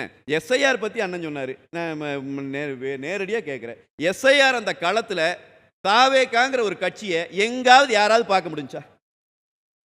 நாங்கள் இருந்தோம், அதிமுக இருந்தது, திமுக இருந்தது, அதிமுக கூட்டணி கட்சிகள் இருந்து திமுக கூட்டணி கட்சிகள் நாங்கள் பார்த்தோம், களத்தில் பார்த்தோம். களத்திலே பார்க்கிறோம். களத்தில் தான் சார் நாங்கள் கேட்குறோம், எங்க இருந்தீங்க? டிவிக்கே உண்டா? 1.25 லட்சம் கோடி உறுப்பினர்ல ஒரு 10 பேர் அந்த எஸ்ஐஆர் பார்க்க அனுப்பியிருக்கலாம்ல? நான் கேட்குற கேள்வி பதில் சொல்லுங்கண்ணா. எஸ்ஐஆர் களத்தில் ஒருத்தர் அப்படின்னா என்னன்னா, களத்தில் யாருமே இல்லை, இந்த மீடியாக்கள் இல்லை என்று சொன்னால் இந்த 4 முனை போட்டி என்பதே வந்திருக்க. தாவேகாவுக்கு எல்லா அங்கீகாரமே மீடியாவிலிருந்து கிடைக்கிற அங்கீகாரம் தான். களத்தில் அவர்கள் செய்த வேலை என்பது ஒன்று இல்லை. ஆனால் இவர்கள் இப்படி பேசிக்கொண்டே இருப்பார்கள், வந்து உட்காந்துட்டு எங்களுக்கும் திமுகவுக்கும் தான் போட்டி, இனி அடுத்த தேர்தலில் அனைவரும் எங்களுக்கும் டெல்லிக்கும் போட்டிம்பாங்க, இது எதுவும் பேசிட்டு இருப்பாங்க. ஆனால் அதை பற்றி நம்ம கவலைப்பட வேண்டிய அவசியம் இல்லை. களத்திலே நின்று மக்கள் அரசியலை செய்து, நான் கேட்கிறேன், எத்தனை பேருக்கு ஓஏபி வாங்கி கொடுத்துருக்கும் தாவேகா? ஓஏபின்னு என்னென்னு தெரியுமா தாவேகாரங்களுக்கு? எத்தனை பேருக்கு ரேஷன் கார்டுக்காக வேலை செஞ்சுருக்கோம்? எத்தனை பைப் கனெக்ஷனுக்கு தாவேகா முயற்சி பண்ணியிருக்கோம்? இந்த எதிர்க்கட்சியாக நாங்கள் இருக்கிற இடத்துல நாங்கள் பண்ணது நான் காட்டுறேன். ஏதாவது இதெல்லாம் ஏதாவது பேச்சா? அப்படின்னா அரசியல் என்பது மேடையிலே பேசிக்கொண்டே போய்கொண்டிருப்பதும் மீடியாவை வச்சுட்டு பண்ணிட்டு இருக்கிறது அரசியல் அல்ல. அது களத்திலே செய்வது, அது மக்களோடு நின்று செய்வது, அது மக்களினுடைய அடிப்படை பிரச்சனைகளுக்கு தீர்வு காண்பதிலே இருப்பது. அதை தொடர்ச்சியாக செய்கிற இயக்கம் அனைத்து இந்திய அண்ணா திராவிட முன்னேற்ற கழகம். மாற்றம்னாரு அண்ணன், மாற்றம் வந்தே தீரணும்னாரு. எதுதான் மாற்றம்? நான் இப்போ கேட்குறேன். இந்த மாற்றம்னு நிறைய பேர் இப்போ இந்த மைக்கு வச்சா முன்னாடி வச்சா அவங்க சொல்லும்போது ஒரு சேஞ்ச் வேணும் சார், கண்டிப்பாக ஒரு சேஞ்ச் வேணும். நான் சொல்கிறேன், தயவு கூர்ந்து அறிவுபூர்வமாக யோசித்து பாருங்கள், எது மாற்றம்? திரைத்துறையில் இருக்கிற ஒருவர் அதில் ஒரு ஃபேமஸாக, அதில் திறமையானவர், அதிலெல்லாம் எந்த மாற்று கருத்தும் இல்லை. அவர் ஒரு நல்ல நடிகர், நல்ல புகழ்பெற்று இருக்கிற நடிகர். அவர் திடீரென்று இறங்கி வந்து, நான் முதலமைச்சர், நான் உங்களுக்கு ஊழலை ஒழித்து விடுவேன், நாட்டை காப்பாற்றி விடுவேன், நான் தான் எல்லாம், நான் முதலமைச்சராகி விடுவேன் என்று சொல்லுவது, இவர் முதலமைச்சராக வருவது ஒரு மாற்றமா? ஒரு முதலமைச்சரின் வீட்டிலேயே மகனாக பிறந்து, அந்த நிர்வாகத்திலேயே வளர்ந்து, பாதுகாப்போடையே என்றைக்குமே இருந்து, அவர் நான் தான் முதலமைச்சர் என்று, அது மாற்றம் அல்ல. மாற்றம் என்பது இது. உங்களைப் போல என்னை போல இந்த இடத்துல உட்கார்ந்து கூட்டம் கேட்டிருந்து, உங்களைப் போல என்னை போல ரோட்டில் இறங்கி அரசியல் பண்ணி, கிளைக்கழக செயலாளராக தொடங்கி, ஒவ்வொரு இடத்துலையும் நடக்கிற சின்ன சின்ன துரோகங்களிலிருந்து பெரிய அளவிலான கழுத்தறுப்புகள் வரைக்கும் அத்தனையும் ஒரு மனிதன் அனுபவித்து கடந்து வந்து, போட்டி போட்டு தனக்கானதை தானே உருவாக்கி, தன்னைத்தானே கட்டமைத்து மேலே எழுந்து ஒருவர் நம்மிலிருந்து வருகிறார் என்றால் அதுதானே மாற்றம். அப்போ ஏற்கனவே மாற்றத்தை வச்சிருச்சே அனைத்து இந்திய அண்ணா திராவிட முன்னேற்ற கழகம். மாற்றம் என்பது நம்மிலிருந்து ஒருத்தர் அரசால போவது தான், நம்மிலிருந்து ஒருவர் ஆட்சி அமைப்பது தான் மாற்றமே ஒழிய, ஏதோ ஒன்று திடீர்னு வர்றதெல்லாம் மாற்றம் இல்லை என்பதை மட்டும் நான் மிக தெளிவாக உங்களுக்கு குறிப்பிட விரும்புகிறேன். அதே போல மரியாதைக்குரிய நாம் தமிழர் கட்சியினுடைய ஒரே நிமிஷம் நான் முடிச்சிடறேன்.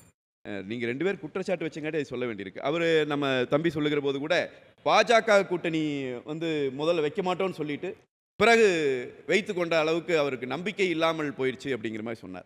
அது நாம் தமிழர் தரப்புலன்னு சொல்லும்போது எனக்கு கருக்குன்னு இருக்குது. நாங்கள் சொன்னதை அப்படியே மாறாமல் அதிலேயே ஒன்று என்ன சொன்னமோ அதையே தான் சொல்லிட்டு இருக்கணும், அப்படி சொன்னா தான் நம்பிக்கையை பெற முடியும் என்று நாம் தமிழர் தரப்பிலிருந்து பேசுவது எனக்கு கபீர்னு இருக்குது. நானும் பேசிக்கிறேன். 2009 நம்ம பேசுனதெல்லாம் இன்னைக்கும் நம்ம பேசிட்டு இருக்கிறோமா அப்படின்னு கேட்டா அதுக்கு சில நிறைய காரணங்களே அவங்க அடுக்குவாங்க. இதெல்லாம் நம்மளுடைய நிலைப்பாட்டில் உறுதியா இருக்கிறது சொல்றாரு. அதான் நான் கேட்கிறேன், அதைத்தான் மறுபடியும் சொல்றேன். ஒவ்வொன்றும் அடுக்க வேண்டாம்னு நினைக்கிறேன். எந்தெந்த நிலைப்பாடுகள் அவங்க மாறி இருக்கிறாங்க என்பது மக்களுக்கே தெரியும். எங்களை பொறுத்த வரைக்கும் பாரதிய ஜனதா கூட்டணி, நாங்கள் வெளியே போனதும் சரி, கூட்டணிக்குள்ளே வந்ததும் சரி, மீண்டும் நாங்கள் தெளிவுபடுத்தி இருக்கிறோம். அரசியல் கட்சிகள் கூட்டணி அமைப்பது என்பது கொள்கை சார்ந்ததல்ல, அது அந்த அரசியல் சூழல் சார்ந்தது. இன்றைக்கு இருக்கிற அரசியல் சூழலில் தமிழ்நாட்டை திமுக நரவேட்டையாடி கொண்டிருக்கிற இந்த சூழல் இருக்கிறது. திமுகவை அப்புறப்படுத்த வேண்டிய அவசியம் என்பது இன்றைக்கு இருக்கிறது. அதனாலே தான் நாம் தமிழர் உள்ளிட்ட எல்லா கட்சிகளை சேர்த்து தான் நாங்கள் சொன்னோம், திமுகவை அப்புறப்படுத்த வேண்டும் என்று சொன்னால் நம்முடைய கொள்கைகள் எல்லாம் இருக்கட்டும். எல்லாரும் அவங்க கொள்கை ரீதியாக இருக்கிற முரண்பட்டவங்க கூட்டணியே வச்சுக்க முடியாதுன்னா காங்கிரஸும் கம்யூனிஸ்டும் தாங்க இந்தியாவிலேயே மாபெரும் கொள்கை எதிரி. அதெல்லாம் ஒரு பிரச்சனை கிடையாது. நான் இந்த அரசியல் சூழல் என்ன, இன்னைக்கு தேவை என்ன, நாளைக்கு காலையில் மக்கள் இந்த மண்ணில் வாழணும்னா ஒரு பாதுகாப்பான அமைப்பு இருக்கணும் அப்படின்னா அதுக்கு திமுக அப்புறப்படுத்தப்படணும். அப்போ அது குறித்து அதற்காக ஒன்றுபட வேண்டும் என்ற கோரிக்கையின் அடிப்படையில் நாங்கள் பாரதிய ஜனதாவோடு மற்ற ஏனைய கட்சிகளோடு கூட்டணி வச்சிருக்கிறோம். இந்த கூட்டணி நீங்கள் மாறி வச்சுட்டீங்க எனவே நம்பிக்கை போய்விடும் அப்படின்னா தான் சொன்ன கருத்திலிருந்து தானே முழுமையாக மாறுபட்டு மீண்டும் அதையே பேசுகிற தலைவர்கள் மீதான நம்பிக்கை எப்படி இருக்கும்னு எனக்கு புரியலையே. இல்லை, நீங்கள் குறிப்பாக ஏதாவது சொல்ல வரீங்களா? யாராக இருந்தாலும் சரி அவர்கள் எப்படி தலைவர்களாக ஏற்றுக்கொள்வார்கள் என்பது எனக்கு புரியல. அதே மாதிரி இலவசங்கள் குறித்தும் தம்பி சொல்லியிருந்தாங்க. இலவசங்களை பொறுத்த வரைக்கும் நாங்கள் ஏற்கனவே பல முறை நாங்கள் சொல்லியிருக்கிறோம். இந்த இலவசம் கொடுப்பதுன்னா நாம் தமிழர் கட்சியும் சரி தாவேக்காவும் சரி, தாவேக்கா இலவசம் அவங்களே கொடுக்குறேன்னு அறிவிச்சிட்டாங்க. நாம் தமிழர் கட்சி தொடர்ச்சியாக அதை பேசுது. நான் தம்பிக்கு அன்போடு சொல்கிறேன், மரியாதைக்குரிய அண்ணன் சீமான் வீட்லேயும் 100 யூனிட் இலவச மின்சாரம் ஏற்கனவே கொடுக்கப்பட்டு கொண்டு இருக்கிறது. நாம் தமிழர் கட்சிக்காரங்க யாரும் அது இதுவரைக்கும் சரண்டர் பண்ணல, எங்களுக்கு வேண்டான்னு சொல்லலை. அப்போ அது தப்பு கிடையாது. முதல்ல நாம் அதை பெற்றுக்கொள்ளுகிற போது அதை சாதாரணமாக பார்க்கிற நாம் தமிழர் கட்சி மக்களுக்கு அதை பணமாக கொடுக்கிற போது கையேந்த வைக்கிறீர்கள், பிச்சையெடு, இந்த வார்த்தைகளை முதல் தவிர்க்கணும்னு சொல்கிறேன். ஒரு அரசன் ஆட்சி நடத்துகிற போது மக்களுக்கு பணம் கொடுத்தால் அதை கையேந்த வைக்கிறேன்னு சொல்லலாம். ஆனால் மக்கள் ஆட்சி நடக்கிற போது மக்கள் பணத்தை மக்கள் பிரதிநிதிகள் மக்களுக்கு கொடுக்கிற போது அது முதல்ல இந்த மாதிரி வார்த்தைகளை சொல்லுவதை தடுக்கணும். பிச்சை எடுக்கிறீங்க அவங்களுக்கு, அதெல்லாம் ஒன்றும் கிடையாது. நாங்கள் வெளிப்படையாக சொல்லுகிறோம். இப்போ மரியாதைக்குரிய விவசாய அரசியல் கட்சிகள் சார்பற்ற விவசாய சங்கத்தினுடைய தலைவர் ஈசன் இப்போ சமீபத்தையும் கூட அவர் சிறைப்படுத்தினாங்க. அவர் ஒரு விஷயத்தை இப்போ சொல்லி பேசுகிறார். அவர் சொல்கிறார், இந்த விவசாய பட்ஜெட் என்று சொல்லி போடு பட்ஜெட்டில் நீங்கள் விவசாயிகளுக்கு மானியமாக கொடுக்கிற தொகையை எங்களிடம் பணமாக கொடுத்து விடுங்கள், அது எங்களுக்கு அதிக பயன் தரும்னு ஒரு விவசாய சங்க தலைவர் சொல்கிறார். இப்போ இது ஒரு மெத்தட், இப்போ இது ஒரு பொருளாதார முறை. மக்களிடம் பணத்தை கொடுப்பதன் மூலமாக வாங்கு திறன் அதிகரிக்கும், பொருளாதார சுழற்சி அதிகரிக்கும். இது பொருளாதார வல்லுநர்களோடு கலந்தாலோசித்த பிறகுதான் இந்த முடிவை இந்த கட்சிகள் எடுக்கிறது. அப்படி ஒரு இதை கொடுக்க போகும்போது எந்த விதமான அவர்களுக்கு ஒரு தரவுகளும் இல்லாமல் இதை கொடுக்குறீங்க, மக்களை கையேந்து வைக்கிறீங்க, இலவசம் கொடுத்து மக்களை கெடுத்துட்டீங்க என்று பேசுவது தவறானது. வாங்கும் சக்தியை அதிகரிக்கிறோம், பொருளாதார சுழற்சியை நேர்மை செய்கிறோம். ஒருவேளை இந்த முறை தவறு என்று காலத்தில் எங்களுக்கு தெரிய வந்ததுன்னா அந்த முறையை மாற்றிக்க போகிறோம். இது ஒரு பொருளாதார முறை, அவ்வளவுதான். எனவே இதையெல்லாம் குறித்து குற்றஞ்சாட்டுவதன் மூலமாக ஒரு தலைவரினுடைய அந்த தகுதியை குறைத்துவிட முடியும் என்று நினைத்தால் அது சரியானதாக இருக்காது. எடப்பாடியார் தான் மிகச்சிறந்த தலைவர் என்பதை கடந்த காலத்தில் நிரூபித்திருக்கிறார், எதிர்காலத்திலும் நிரூபிப்பார். அவருக்கான களம்தான் 2026 என்பதை நான் ஆணித்தரமாக அழுத்தந்திருத்தமாக பதிவு செய்து விடைபெறுகிறேன். வணக்கம். முதல் சுற்றினுடைய இறுதி கட்டமாக ஆண்டாள் பிரியதர்ஷினி அவர்கள் தங்களுடைய கருத்தை பகிர்வார். முதல்ல ஜி தொலைக்காட்சியின் நெறியாளர் சொன்ன அந்த வார்த்தையிலிருந்தே நான் துவங்க விரும்புகிறேன்.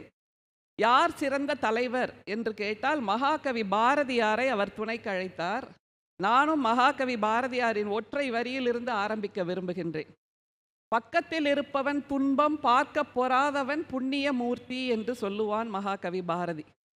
பக்கத்தில் இருப்பவன் துன்பம் பார்க்க பொறாதவன் தலைவன் என்று நாம் நிச்சயமாக எடுத்துக்கொள்ளலாம். அப்படி பக்கத்தில் இருக்கின்றவர்களின் துன்பத்தை பார்க்க பொறாத ஒரு தலைவராக நமக்கு வாய்த்திருக்கின்றார் நம்முடைய முதல்வர் மாண்புமிகு முத்துவேல் கருணாநிதி ஸ்டாலின் அவர்கள் என்பதை நாங்கள் ஆணித்தரமாக நம்புகின்றோம்.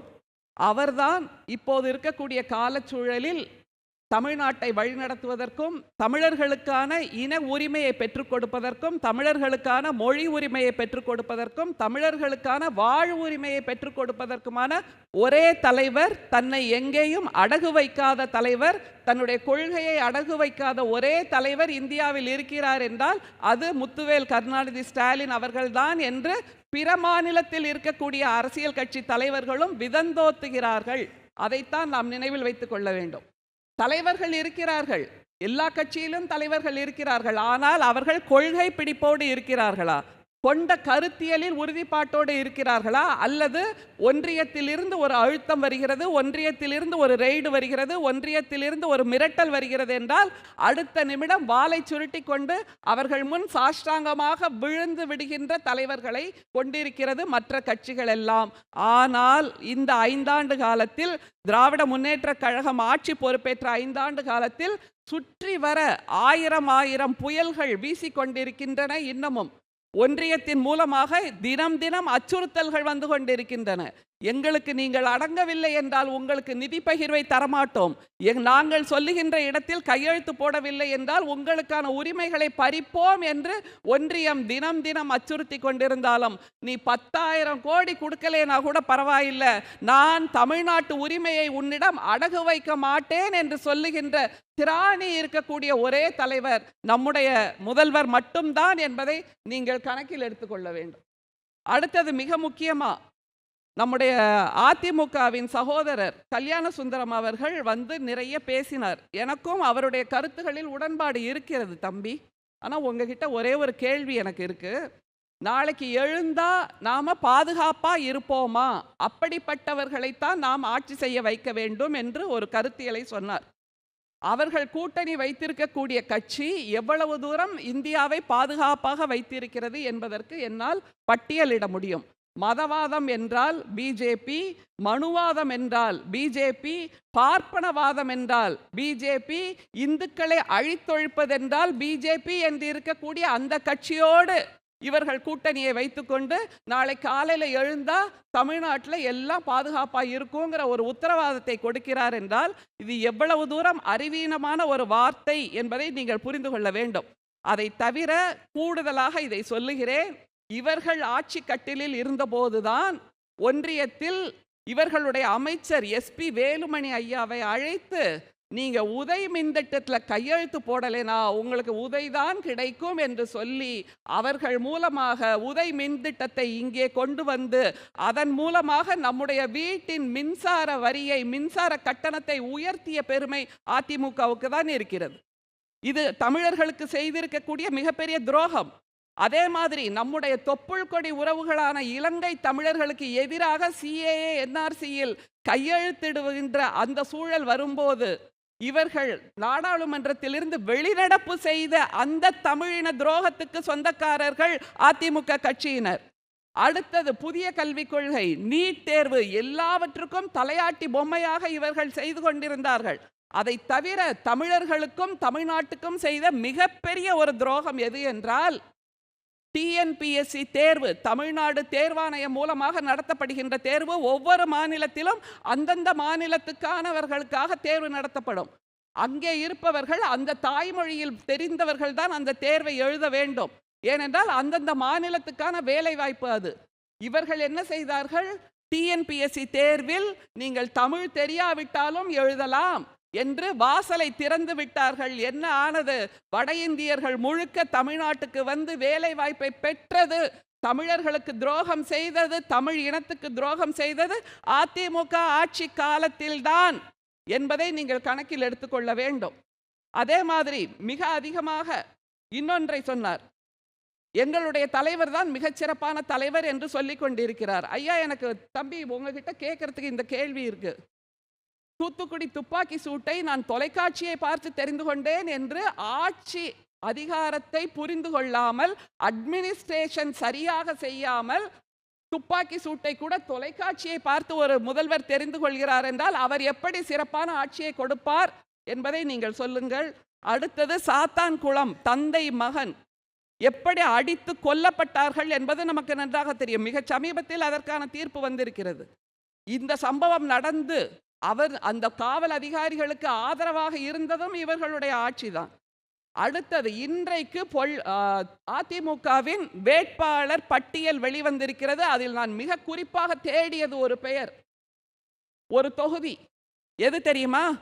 பொள்ளாச்சி தொகுதியை யாருக்கு கொடுத்திருக்கிறார்கள் என்று பார்க்க விரும்பினேன். அதே பொள்ளாச்சி ஜெயராமனுக்கு கொடுத்திருக்கிறார்கள். நீங்கள் மறந்திருக்க மாட்டீர்கள் தமிழர்களே, தமிழச்சிகளே, ஞாபகம் வைத்துக் கொள்ளுங்கள். அண்ணா உன்னை நம்பித்தானே நான் வந்தேன் என்று அந்த பெண் கதறினாள் இல்லையா? அந்த பெண்ணுக்கான பாலியல் வன்புணர்வு செய்தவர்கள் மீது FIR பதிவு செய்வதற்கு கூட இவர்களுடைய ஆட்சி தவறியது. 2 ஆண்டு காலம் எடுத்துக்கொண்டது. அதற்கு பின்புதான் எங்களுடைய முதல்வர் வந்த பின்புதான் இந்த வழக்குகள் திசை மாறின. மிக சமீபத்தில் அதற்கான தீர்ப்பு வந்தது என்பதை நீங்கள் நினைவில் வைத்துக் கொண்டால், திரும்பிய பக்கமெல்லாம் காவல்துறையினரின் கொடுமைகள், திரும்பிய பக்கமெல்லாம் பாலியல் வன்புணர்வுகள், அதை செய்தவர் பொள்ளாச்சி ஜெயராமனின் மகன் என்று எல்லோருக்கும் தெரியும். அதே பொள்ளாச்சிக்கு இன்றைக்கு பொள்ளாச்சி ஜெயராமனுக்கு அந்த தொகுதியை கொடுத்திருக்கிறார்கள் என்றால் முதல் கோணல் முற்றும் கோணல் என்பதை தமிழர்கள் புரிந்து கொள்ள வேண்டும். இவர்கள் ஆட்சிக்கு வந்தால் பிஜேபியோடு சேர்ந்து தெருவுக்கு தெரு பெண்கள் பாதுகாப்பு இல்லாத நிலைமைதான் நடக்கும் என்பதை புரிந்து கொள்ளுங்கள். அடுத்தது தம்பி நல்ல நடிகர் என்று அந்த நடிகருக்கு ஒரு பட்டத்தை கொடுத்தார், ஒரு சர்டிபிகேட் கொடுத்தார், சான்றிதழை கொடுத்தார். எனக்கு தெரிஞ்சு இல்லம்மா, அவரு நல்ல அரசியல் தலைவர் அப்படிங்கறத யோசிக்காம நல்ல நடிகர்ன்றது அதோட நிறுத்திக்கிறாரு. ஓகே, அந்த நல்ல நடிகர்னு சொல்லிட்டு அவரோட ரசனையை நான் பாராட்டுறேன். ஆனா நல்ல நடிகர் என்ற அந்த பதத்துக்கு கூட அவர் தகுதியானவரா? அதுதான் என்னோட ஒரே கேள்வி. ஒரு சிவாஜி கணேசனை பார்த்த தேசம் பாயுது. சிவாஜி கணேசனை பார்த்த தேசம், அவர் பேசிய தமிழ், அவருடைய நடனம், அவருடைய கம்பீரமான தோற்றம். ஒரு வஉசியை பார்க்க வேண்டும் என்றால் சிவாஜியை பார்க்க வேண்டும், ஒரு பாரதியாரை பார்க்க வேண்டும் என்றால் சிவாஜியை பார்க்க வேண்டும், ஒரு கட்டபொம்மனை பார்க்க வேண்டும் என்றால் சிவாஜியை பார்க்க வேண்டும் என்றிருந்த அந்த திரையுலகில் ஒருத்தர் சும்மா வந்து வாத்து மாதிரி இப்படி வாயை திறந்து பண்றதும் 2 ஸ்டெப்பு போடுறதும் இது நல்ல நடிகர் என்றால், ஒரு ரசிகர் மன்றத்தின் விருதை கூட அவர் இதுவரைக்கும் பெறல. நெறியாளரே குறிச்சு வச்சுக்கோங்க, ஒரு ரசிகர் மன்றம் இவர் சிறந்த நடிகர் இந்த படத்துக்காக ஏதாவது ஒரு விருது அந்த பனையூர்ல இருக்கிற வீட்டில் ஏதாவது மாட்டியிருக்காங்களான்னு நீங்க கேட்டு சொல்லுங்க, எனக்கு அது ரொம்ப முக்கியம். எனவே அதை தவிர நம்முடைய தம்பி நாம் தமிழர்லேருந்து வந்தாரு. 5 தேர்தல்களாக நாங்கள் பங்கேற்கிறோம். ஆனால் ஒரு இடத்திலும் நாங்கள் வார்த்தையை வார்த்தை மாற்றவில்லை, அதே நிலைப்பாட்டில் இருக்கிறோம் அப்படின்னு சொல்றாரு. தம்பி, உங்க ஞாபகத்துக்கு நான் சொல்ல விரும்புகிறேன், நீங்க ஒரு பல் டாக்டர் வேற, எனவே உங்களுக்கு ஞாபக சக்தி அதிகமாக இருக்கணும். 5 தேர்தல்களிலும் முதல் தேர்தலில் உங்களுடைய தலைவர் சொன்னார், பெரியார் எங்களுடைய இது பெரியாரின் மண் என்று சொன்னார். அடுத்த தேர்தல் வரும்போது பெரியாரே மண் அப்படின்னு சொல்லிட்டார். அதுக்கு அடுத்த தேர்தல் வரும்போது நாங்கள் தமிழ் தேசியம் அப்படின்னு சொன்னார்.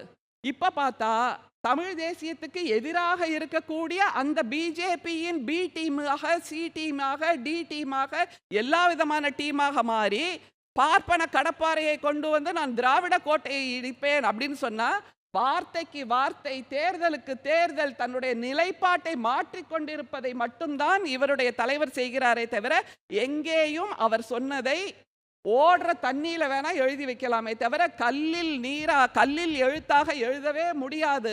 எந்த இடத்தில் மிக அதிகமாக தன்னால் லாபம் பெற முடியுமோ அதைத்தான் செய்து கொண்டிருக்கிறார் நாம் தமிழர் கட்சியை சார்ந்தவர். அவர் பேசினது எவ்வளவு தவறுங்கிறதுக்கு கூடுதலா இன்னொன்று, மாவீரன் பிரபாகரனை அவர் எனக்கு இட்லி அவிச்சு கொடுத்தாரு, அப்புறம் என்னது அந்த ஆமைக்கறி சமைச்சு கொடுத்தாரு, அவர் தான் எனக்கு துப்பாக்கி சுடுறதுக்கு சொல்லி கொடுத்தாரு என்பதாக தமிழ் இன தலைவரை தன்னுடைய ஷெஃபாக மாற்றி அசிங்கப்படுத்தியது அல்லது கேவலப்படுத்தியது ஒன்றுதான் இவருடைய தலைவர் செய்வது. அதை தவிர உங்களோட பணத்தை எடுத்து உங்களுக்கே திருப்பி கொடுக்குறாங்க, இது எப்படி நியாயம்னு ஒரு கேள்வி கேட்கிறார். தம்பி, ஒரே ஒரு கேள்வி இருக்கு. Distribution of state economy to the commoners அப்படிங்கிறது எக்கனாமிக்ஸ்ல ஒரு மிக முக்கியமான பாடம். Distribution of state resources to the commoners. அந்த பணத்தை எடுத்து பெரும் செல்வந்தர்களுக்கு ஒன்றியம் கொடுக்குது இல்ல, அந்த மாதிரி கொடுக்கல.